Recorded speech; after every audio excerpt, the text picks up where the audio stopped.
Hello guys, welcome to our next video of Accounts Udan, and today we are going to study the topic of valuation of goodwill, class 12th. तो valuation of goodwill हमारा एक काफ़ी important topic है। तो सबसे पहले उसमें हम किस चीज़ का वैल्यूएशन कर रहे हैं? गुडविल का। तो गुडविल क्या होती है? Goodwill is the value of reputation. क्या है? वैल्यू ऑफ रेप्यूटेशन, और हम इसको बोल सकते हैं और वैल्यू ऑफ गुड नेम।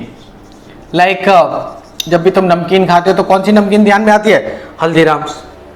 मिठाई की बात करते तो हल्दीराम्स, टीवी की बात करते हैं सोनी, फोन की बात करते हैं आईफोन। अच्छा, बेस्ट है। तो ऐसा क्यों है? ये है उनकी गुडविल के नाम ध्यान में आए फटाफट immediately, this is called goodwill. और उसकी जो एक्चुअल वैल्यू होती है that is called valuation of goodwill. वहां पर हम जो करते हैं वैल्यू ऑफ गुडविल निकालते हैं, that is called value of reputation और वैल्यू ऑफ गुड नेम। इसका प्रॉफिट से डायरेक्ट रिलेशन है। किससे रिलेशन है? प्रॉफिट से। गुडविल जितनी ज्यादा होगी प्रॉफिट्स भी उतने ही ज्यादा होंगे। तो भाई ये कहां पर कवर्ड है? हमारे अकाउंटेंसी में अकाउंटिंग स्टैंडर्ड 26 जो कि बना है स्पेशली इंटेंजिबल एसेट्स के लिए। यहां पर हम इसका वैल्यूएशन कैसे करते हैं, कब करते हैं और कौन से मेथड्स अप्लाई करते हैं, वो सारा ट्रीटमेंट यहां पर हमें गिवन है। AS 26 फॉर इंटेंजिबल एसेट्स, क्योंकि गुडविल भी एक कौन सी एसेट है? इंटेंजिबल एसेट है। तो भाई गुडविल हम करते कब है? कब करते हैं? व्हेन। तो भाई जब भी गुडविल में प्रॉफिट शेयरिंग रेशियो में चेंज होगा तब, पार्टनर का एडमिशन होगा तब, डेथ हो जाए पार्टनर की तब, रिटायरमेंट हो तब, डिसोल्यूशन होगा तब भी हमें गुडविल की वैल्यूएशन करनी पड़ेगी। और कब करनी पड़ सकती है? अमालगमेशन हो जाए। अमालगमेशन मतलब दो फर्म मिलकर नई फर्म बना देते हैं, मर्जर हो जाए, इन सारे केसेस में हम गुडविल का वैल्यूएशन करेंगे। लेकिन अभी हमारे काम के कौन से हैं? जो सिर्फ पार्टनरशिप की बात कर रहे हैं, क्योंकि हम इन सब केसेस में हम गुडविल का वैल्यूएशन करते हैं। तो ऐसी कौन सी चीजें हैं? तो ये तुम्हारा क्वेश्चन आ सकता है कि गुडविल को अफेक्ट करने वाले फैक्टर्स कौन कौन से हैं। तो भाई काफी सारे फैक्टर्स हैं, उनमें से हम मेन देख लेते हैं कौन कौन से हैं। अगर किसी गुडविल बिजनेस का मैनेजमेंट बहुत अच्छा है, रिनाउंड है, तो उसका भी फर्क पड़ेगा, उसकी गुडविल बढ़ जाएगी। लाइक अगर तुम्हारा बिजनेस है और रिलायंस की कंपनी को जो मैनेज करती है वो मैनेजमेंट तुम्हारा बिजनेस अगर संभालने लगे तो तुम्हारी गुडविल की वैल्यूएशन तो खुद ही बढ़ जाएगी। एफिशिएंट मैनेजमेंट, लोकेशन, अगर लोकेशन बढ़िया हुई तो तुम्हारी गुडविल खुद बढ़ जाएगी। भाई तुम एक गांव में जाके अपनी दुकान खोलो या दिल्ली के खान मार्केट में अपनी दुकान खोलो, साउथ एक्सटेंशन में खोलो, तो क्या गुडविल का फर्क नहीं पड़ेगा? डेफिनेटली फर्क पड़ेगा।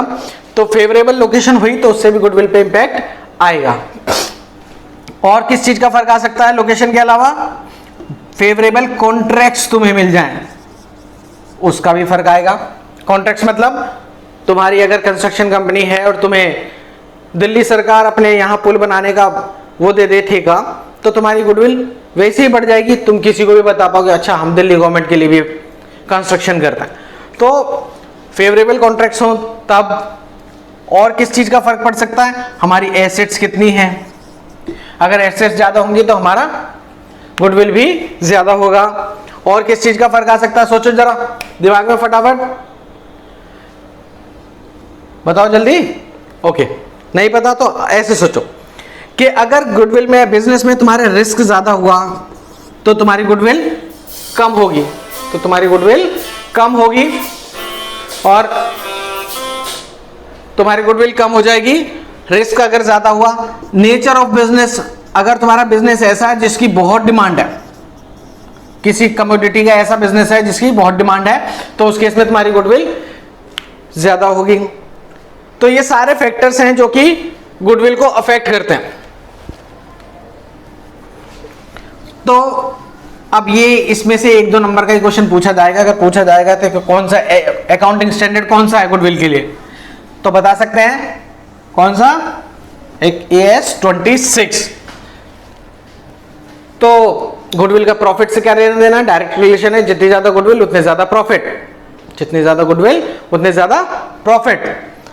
तो अब गुडविल को वैल्यू करने के लिए, क्योंकि मेन क्वेश्चन यहां से आएगा, मेथड्स कौन कौन है, तो सबसे पहला मेथड तो है हमारा एवरेज प्रॉफिट मेथड। कौन सा है, एवरेज प्रॉफिट मेथड। दूसरा आता है, इसी का थोड़ा सा रिवाइज वर्जन है, वेटेड एवरेज प्रॉफिट मेथड। तीसरा आता है हमारे पास सुपर प्रॉफिट मेथड, और फोर्थ आता है हमारे पास कैपिटलाइजेशन मेथड। Capitalization method. तो ये चार मेथड है हमारे पास। तो सबसे पहले हम बात करेंगे एवरेज प्रॉफिट मेथड के। तो एपी मेथड हमारा बिल्कुल सिंपल सा है, मैं आपसे एवरेज प्रॉफिट को एपी ही बोलूंगा पूरे टॉपिक पे। तो एपी मेथड में हमारे पास स्टेप वन कौन सा है, मैं इसको ऐसे कर लेता हूं, सिंपल सा है। स्टेप वन में पहले कैलकुलेट करो एपी, एवरेज प्रॉफिट। एपी कैसे कैलकुलेट करते हैं, एपी इक्वल्स टू होता है टोटल प्रॉफिट्स डिवाइडेड बाय जितने साल के प्रॉफिट है, number of years of profit. Step two सीधा कैलकुलेट गुडविल, कैलकुलेट गुडविल। तो गुडविल कैसे निकलेगी, गुडविल इक्वल्स टू होता है AP into number of years of purchase, number of years of purchase.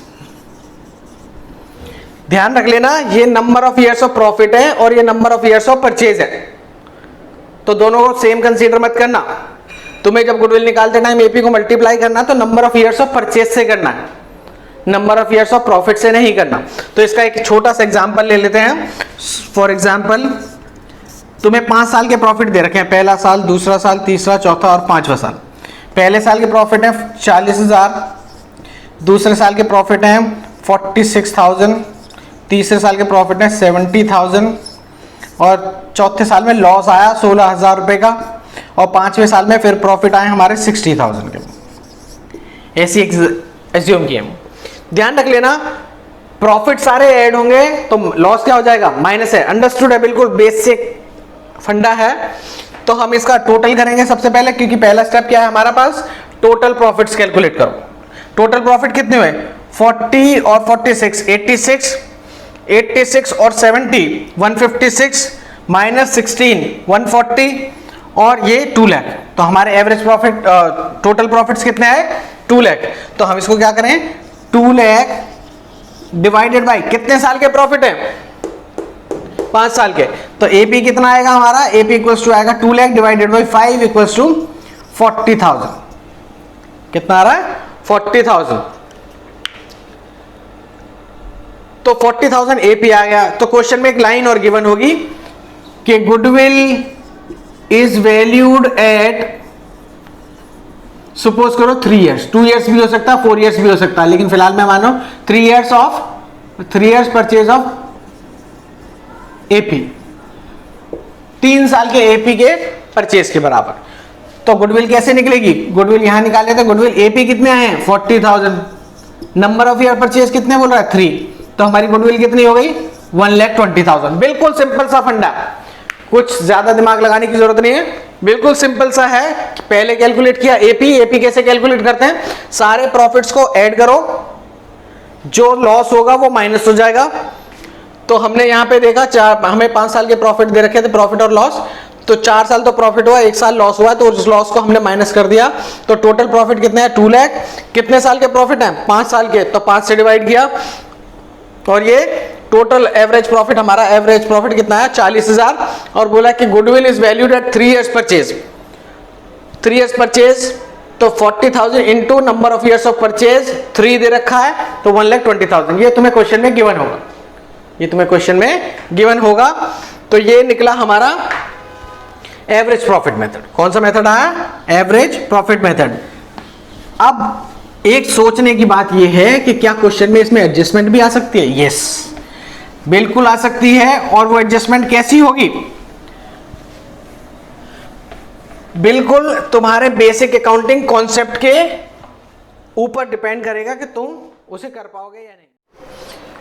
तो हम बात कर रहे थे कि क्या इसमें एडजस्टमेंट आ सकती है, कौन से मेथड में, एपी एवरेज प्रॉफिट मेथड में क्या एडजस्टमेंट आ सकती है? तो आंसर था यस। और वो किस पे डिपेंड करेंगे? तुम्हारे बेसिक कॉन्सेप्ट पे डिपेंड करेंगे कि सॉल्व होंगी कि नहीं होंगी तुमसे। लेकिन फिलहाल जो मैं बता रहा हूं बस उतनी याद रख लेना कि हमें ऐड क्या क्या करना है और लेस क्या क्या करना है।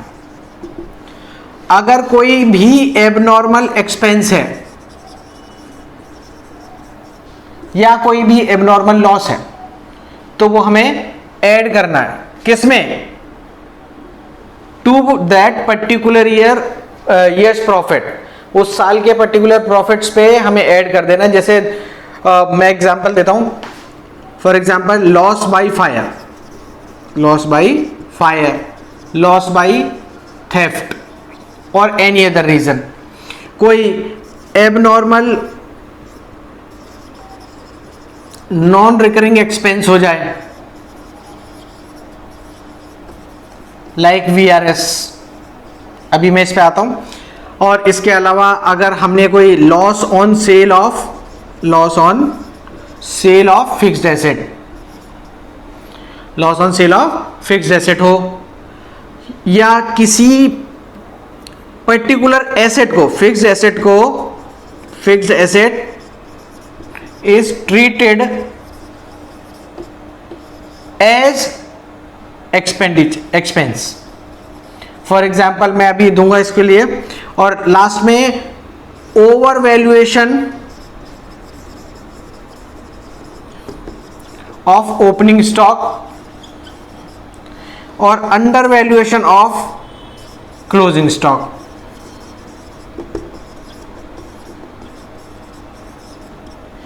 ये चीजें जैसे ही दिखेंगी तो हम इनको क्या करेंगे? ऐड कर देंगे उस साल के प्रॉफिट्स में। और इसके अपोजिट अगर कोई एबनॉर्मल इनकम हो जाए, एबनॉर्मल इनकम हो जाए या गेन हो जाए, एनी रीजन लाइक लॉटरी लग जाए, ठीक है, और एनी सडन गेन हो जाए किसी वजह से, उसके अलावा कोई नॉन रिकरिंग इनकम हो जाए लाइक नॉन रिकरिंग इनकम या गेन हो जाए, for example profit on sale of fixed asset, profit on sale of fixed asset वो हो जाए, तो भी हम उसको क्या करेंगे? लेस कर देंगे उस साल के प्रॉफिट में से जिस साल ये हुआ है। Under valuation of opening stock, under valuation of opening stock तो वो भी हम लेस करेंगे, या over valuation of closing stock वो भी हम लेस करेंगे उस साल के प्रॉफिट में से। तो ये बस छोटी सी बातें जो हमें याद रखनी है, इनकी एडजस्टमेंट आए तो तुम इसी हिसाब से कर सकते हो। फॉर एग्जांपल मैं दे देता हूं, सपोज करो फर्स्ट ईयर के प्रॉफिट दे रखे हैं 2016 के, फिर 2017 के, 2018 के, देन 2019 के प्रॉफिट दे रखे हैं, सपोज करो 80,000 और 72,000 और सपोज करो 78,000 और इस साल 12,000 का लॉस दे रखा है। तो वो अगर एडजस्टमेंट में बोल दे कि 2016 में क्या बोल दे कि there was under valuation of opening stock, under valuation of opening stock, तो हमें पता है कि क्या करना है? लेस करना है। तो 2016 के प्रॉफिट में से हम उसको लेस कर देंगे। अगर वो बोलता है कि over valuation of opening stock हुआ तो हम उसको ऐड कर देंगे। इसी तरीके से हमें इसे देखना है, इनमें से कोई एक आधी एडजस्टमेंट आ सकती है, ऐसा नहीं है कि सारी आ जाएंगी, पर तुम्हें पता होनी चाहिए। ये था हमारा एवरेज प्रॉफिट। कौन सा मेथड किया हमने अभी? Average profit method. अब इसके बाद जो हमारा आता है वो आता है वेटेड एवरेज प्रॉफिट मेथड। कौन सा? Weighted average profit method. अब भाई वेटेड का क्या मतलब है? देखो, जो नॉर्मल एवरेज प्रॉफिट मेथड अभी हमने किया है उसमें हमें एक चीज समझ में नहीं आती है कि किस ईयर के प्रॉफिट को हमें ज्यादा वेटेज देनी चाहिए, क्योंकि अगर हम स्टार्ट करते हैं बिजनेस से तब गुडविल हमारी इतनी इंक्रीज नहीं होती। जब धीरे धीरे उसको टाइम भी होता जाता है और हमारे प्रॉफिट्स भी बढ़ते जाते हैं तब हमारी गुडविल इंक्रीज होनी शुरू होती है। तो यानी कि हम ऐसे बोल सकते हैं कि अगर सपोज करो 2015 के प्रॉफिट दे रखे हैं, 2016 के, 2017 के, 2018 के और 2019 के, तो हमने प्रॉफिट बिजनेस कब शुरू किया? 2015 में सपोज, तो हमें प्रॉफिट हुए सपोज करो 40,000। दूसरे साल में हमें लॉस हो गया सपोज करो 8,000 रुपए का लॉस हो गया। तीसरे साल में हमें अभी लॉस वाला एक बार रहने देते हैं, कंफ्यूजन हो सकती है, तो हम यहाँ मान लेते हैं 22,000 रुपए के प्रॉफिट हुए, इस तरीके से मान लेते हैं। 2017 में हमें 56,000 के प्रॉफिट हुए, 2018 में 62,000 के, और 2017 में हमें 58,000 के। इस तरीके से हमें प्रॉफिट्स गिवन है। तो क्वेश्चन में क्या हो सकता है कि वो कहता है वेटेड एवरेज प्रॉफिट मेथड से करो, तो हमें क्या करना पड़ेगा? इनको वेट्स असाइन करने पड़ेंगे। तो हम सपोज करते हैं पहले साल को हम पहला दे देते हैं, दूसरे साल को, इस तरीके से हम उसको वेट असाइन कर देते हैं। तो अब हमने क्या करना है? इसको मल्टीप्लाई करेंगे, वेटेड प्रॉफिट्स क्या निकाल देंगे? वेटेड प्रॉफिट्स निकाल दें। तो वेटेड प्रॉफिट्स कितने आ रहे हैं? पहले साल के 40,000, दूसरे साल के 44,000, तीसरे साल के 168 और चौथे साल के, तीसरे साल के हमारे हैं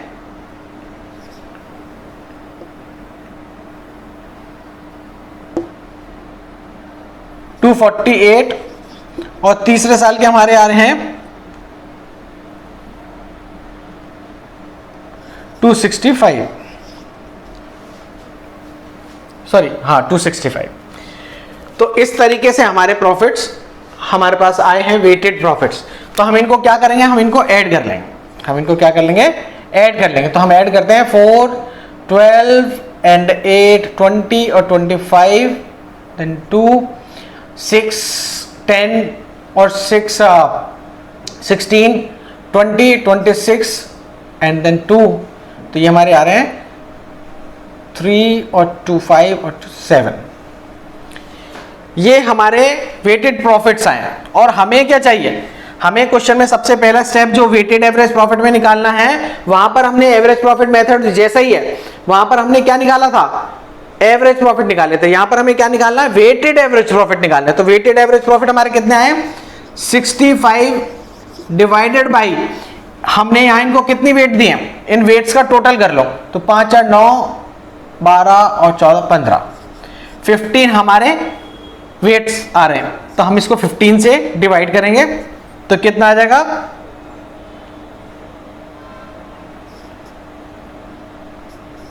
51,000 इज द एवरेज प्रॉफिट। कौन सा वाला? Weighted average profit. कौन सा आ गया है? Weighted average profit. अब सिंपल है, गुडविल का कैलकुलेशन करेंगे। ये हमारा है वेटेड एवरेज प्रॉफिट, WAP। और अब हमें गुडविल निकालनी है। गुडविल इक्वल्स टू, वहां पर हम कर रहे थे AP into number of years of purchase, यहां पर हम करेंगे WAP weighted average profit into number of years of purchase, number of years of purchase. तो सपोज करो यहां पे number of years of purchase इस क्वेश्चन में वहां 3 दे रखी थी, यहां 2 दे रखी है, तो हम इसको 2 से मल्टीप्लाई कर देंगे। तो गुडविल कितनी हो जाएगी? 51,000 इंटू 2, यानी कि 1,02,000 रुपए की हमारी गुडविल आ जाएगी। ये सिंपल सा टॉपिक है, इसमें ज्यादा दिमाग हम नहीं लगाने वाले हैं। आई होप कि क्लियर है। अगर किसी को डाउट है तो फिर भी मुझसे पूछ सकता है। नंबर मेरा है ही है अकाउंट्स में, सॉरी हमारे चैनल पे है ही अवेलेबल, तो आप वहां से ले सकते हो। व्हाट्सएप पे भी पूछ सकते हो, कोई दिक्कत की बात नहीं है। ये हमने 2 मेथड कर लिया, पहला एवरेज प्रॉफिट मेथड, दूसरा वेटेड एवरेज प्रॉफिट मेथड। और अब हम तो कौन सा मेथड आ रहा है हमारे पास? Super profit method. हमें इसमें 5 चीजें चाहिए। पहली चाहिए कैपिटल एम्प्लॉयड,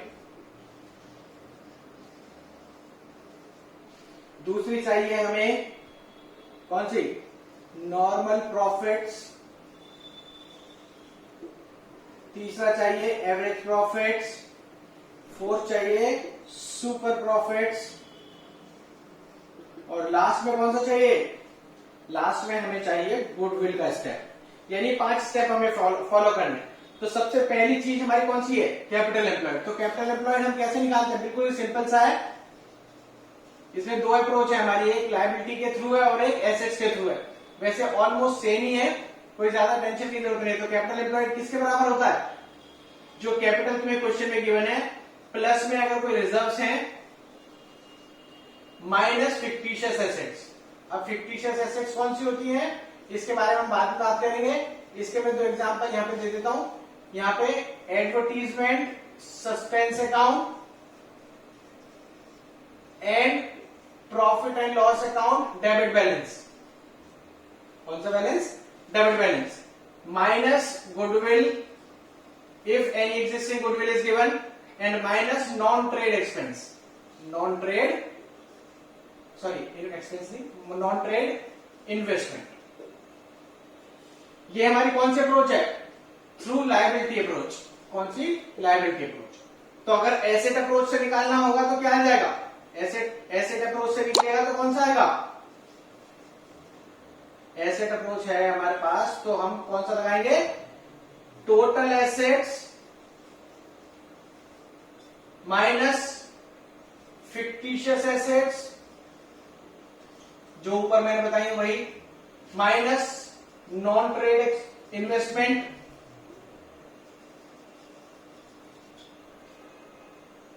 ठीक है। ये जैसे हम करेंगे हमारे पास क्या आ जाएगा? कैपिटल एम्प्लॉयड आ जाएगा। क्या आ जाएगा? कैपिटल एम्प्लॉयड आ जाएगा हमारे पास। और अगर कोई एग्जिस्टिंग गुडविल होगी तो वो भी माइनस करनी है ऊपर की तरह, माइनस गुडविल, वो भी हम माइनस करेंगे। तो इस तरीके से हम अपना कैपिटल एम्प्लॉयड कैलकुलेट कर सकते हैं। कैपिटल एम्प्लॉयड वैसे क्वेश्चन में गिवन होता है, नहीं भी गिवन होगा तब ये अप्रोच लगानी है। कैपिटल एम्प्लॉयड अगर तुम्हें गिवन है तो फिर वेल एंड गुड, फिर कोई इश्यू ही नहीं है। तो कैपिटल एम्प्लॉयड कैलकुलेट कर लिया। अब हमें निकालना है नॉर्मल प्रॉफिट। तो भाई नॉर्मल प्रॉफिट क्या होता है? नॉर्मल प्रॉफिट मतलब एक बंदा मार्केट में जितनी एवरेज कैपिटल लगती है उस हिसाब से अगर कैपिटल लगाता है तो नए बंदे को कितने प्रॉफिट होंगे, that is called normal profit. लेकिन तुम्हें ज्यादा अंदर डीप में जाने की जरूरत नहीं है। तो नॉर्मल प्रॉफिट्स हम कैसे निकालते हैं? नॉर्मल प्रॉफिट्स इक्वल्स टू होता है capital employed into rate by 100। Rate यहां पे एनआरआर गिवन होगा। क्या गिवन होगा? Normal rate of return divided by 100। ये क्वेश्चन में गिवन। तो ये हमारा कौन सा स्टेप फॉलो हो जाएगा?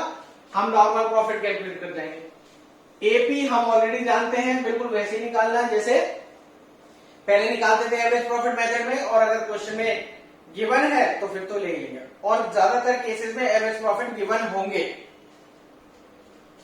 सुपर प्रॉफिट्स में फिर कैसे निकालते हैं? सुपर प्रॉफिट बिल्कुल सिंपल सा है। सुपर प्रॉफिट इक्वल्स टू होता है average profit minus normal profit. अब मैं शॉर्ट में लिख रहा हूं तो तुम समझ जाना, AP minus NP, average profit minus normal profit. और लास्ट में गुडविल निकालते हैं। गुडविल इक्वल्स टू वैसे जैसे एवरेज प्रॉफिट में एवरेज प्रॉफिट लिखते थे, यहां पर super profit into number of years of purchase. यहां पे भी वही फंडा है, number of years of purchase. ये क्वेश्चन में हमेशा गिवन होगा तुम्हें।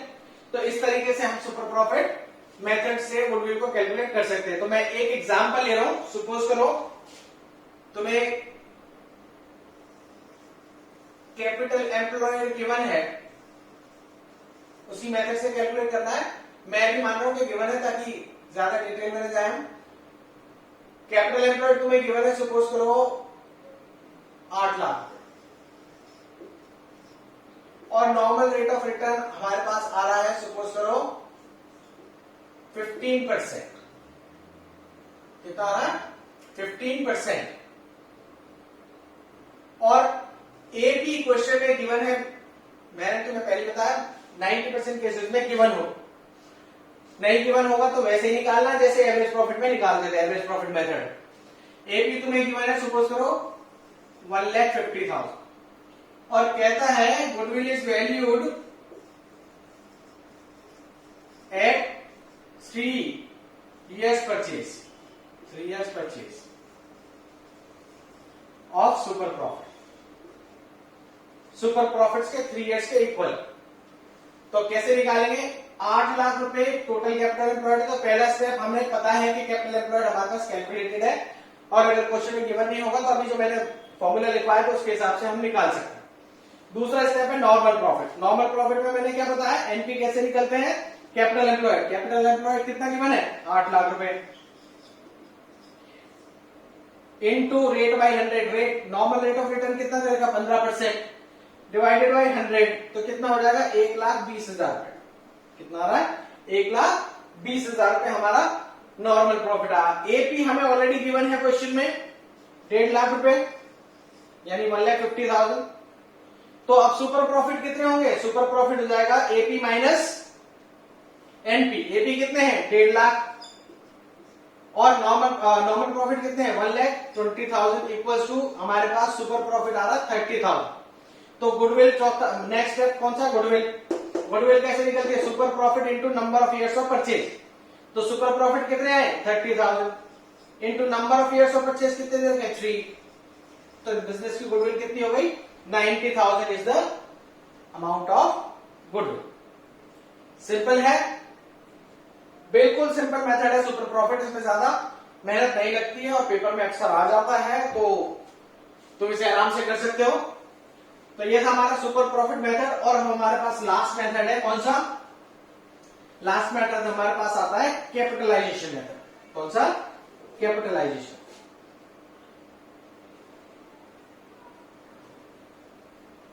तो हमारे पास ये आया लास्ट में कैपिटलाइजेशन मेथड। तो भाई कैपिटलाइजेशन के दो तरीके हैं। पहला हम capitalization of average profit, capitalization of average profit, और यहां कैपिटलाइजेशन ऑफ सुपर प्रॉफिट। तो भाई यहां पर हम स्टेप कौन सा फॉलो करेंगे, पहला स्टेप 1, सबसे पहला स्टेप निकालते हैं capital value of the firm.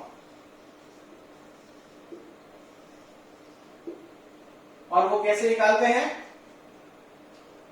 वो कैसे निकालेंगे, एपी यानी एवरेज प्रॉफिट इनटू 100 अपॉन में एनआरआर,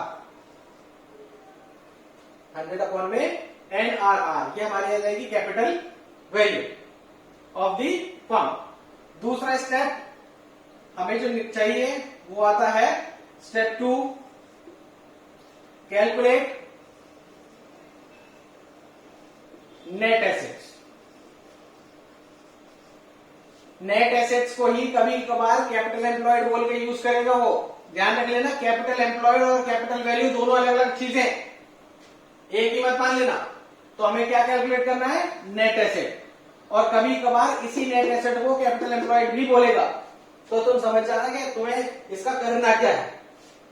तो नेट एसेट कैसे निकलती है, net assets equals to total assets minus outside liability, outside liability. ये बिल्कुल वैसा ही है जैसे अभी मैंने कैपिटल एम्प्लॉयड का फॉर्मूला लिखवाया। तो स्टेप 2 कर लिया। Step 3, calculate goodwill, calculate goodwill. तो गुडविल कैसे निकलती है, गुडविल इक्वल्स टू होता है स्टेप 1 माइनस स्टेप 2, मतलब capital value minus net asset. तो capital value minus net assets, इस तरीके से हम गुडविल निकाल सकते हैं। ठीक है, तो जैसे हमारा पिछला क्वेश्चन जो हमने अभी अभी किया था सुपर प्रॉफिट मेथड वाला, उसको भी हम इस मेथड से सॉल्व कर सकते हैं। एग्जाम्पल के तौर पे अब ये स्टेप्स देख लो। हम स्टेप्स में ऐसे मान लेते हैं, पिछला ही क्वेश्चन मान लो। इसमें हमें पहला स्टेप क्या चाहिए, capital value of the firm, और कैपिटल वैल्यू का फॉर्मूला क्या है, एपी। तो एपी मैंने वहां पे कितना माना था, कैपिटल वैल्यू निकाल रहे हैं हम, एग्जाम्पल है ये। कैपिटल वैल्यू हमारे पास कितनी हो जाएगी, 1.5 लाख रुपए के एवरेज प्रॉफिट दिखा रखे थे वहां, इनटू 100 अपॉन में रेट, 100 अपॉन में रेट। तो ये कितना हो जाएगा, तुम देखो 10 लाख रुपए हमारी कैपिटल वैल्यू आ रही है। और ध्यान रखो स्टेप 1 था ये, स्टेप 2 कैपिटल एम्प्लॉयड निकालेगा, या इसी को नेट एसेट भी बोल सकता है वो। ध्यान रख लेना, अगर उसने नेट एसेट बोला है तो तुम भी नेट एसेट ही बताओगे उसे। ठीक है, कैपिटल एम्प्लॉयड मत लिख देना, दोनों अलग अलग टर्म्स है, लेकिन क्वेश्चंस में कभी कभी सेम मैनर में यूज करता, तभी हमें उसको ऐसे मानना।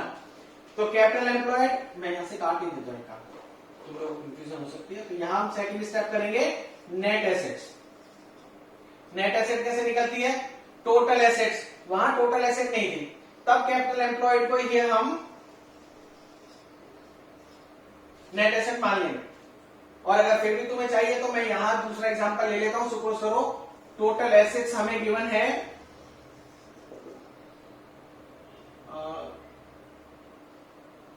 10 लाख रुपए और आउटसाइड लायबिलिटीज हमें गिवन है 90,000 रुपए।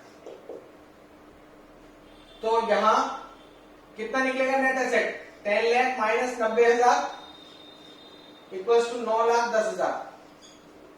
और तो गुडविल की वैल्यू क्या हो जाएगी थर्ड स्टेप में? गुडविल इक्वल्स टू हो जाएगा first step capital value 10 lakh minus net asset कितनी? 9,10,000 रुपए। तो यहां पर हमारी गुडविल की वैल्यू कितनी आ रही है? 90,000। तो ये हमारा कौन सा मेथड था? Capitalization method through average profit, capitalization method through normal profit. लेकिन अगर वो बोलता है कैपिटलाइजेशन ऑफ सुपर प्रॉफिट कर दो, तो वहां पर थोड़ा सा चेंज आ जाता है। थोड़ा सा चेंज कैसे आएगा? सारा क्वेश्चन वैसे ही होगा जैसे सुपर प्रॉफिट मेथड वाला क्वेश्चन होता है, लास्ट स्टेप छोड़। तो all steps of super profit method, all steps of super profit method will be followed.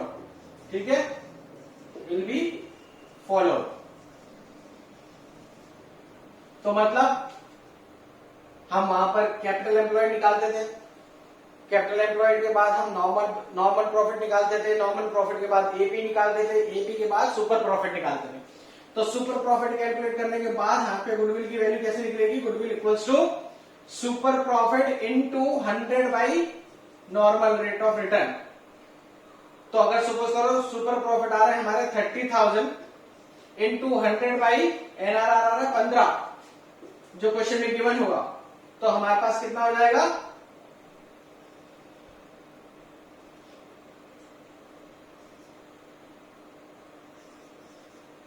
2 lakh रुपए की हमारी गुडविल हो जाएगी।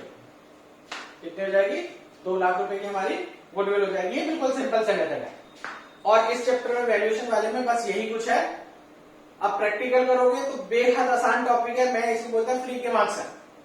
लेकिन तुमको बस फॉर्मूले याद करने हैं, तो अपने फॉर्मूले एक बार देखो, गो थ्रू करो, और उसके बाद तुम्हें समझ में आ जाएगा कि तुम्हें क्या करना है। क्वेश्चन बिल्कुल आसान है। मैं इसके प्रैक्टिकल सॉल्यूशंस तुम्हारे दूसरे वीडियो में डाल दूंगा, टीएस ग्रेवाल के। अगर कहोगे तो वीके गोयल के भी डाल दूंगा, कोई दिक्कत नहीं है। तो प्रैक्टिकल वाले सॉल्यूशंस के लिए जो वीडियो आएगी उसका वेट कर लें। And thanks guys for watching the video.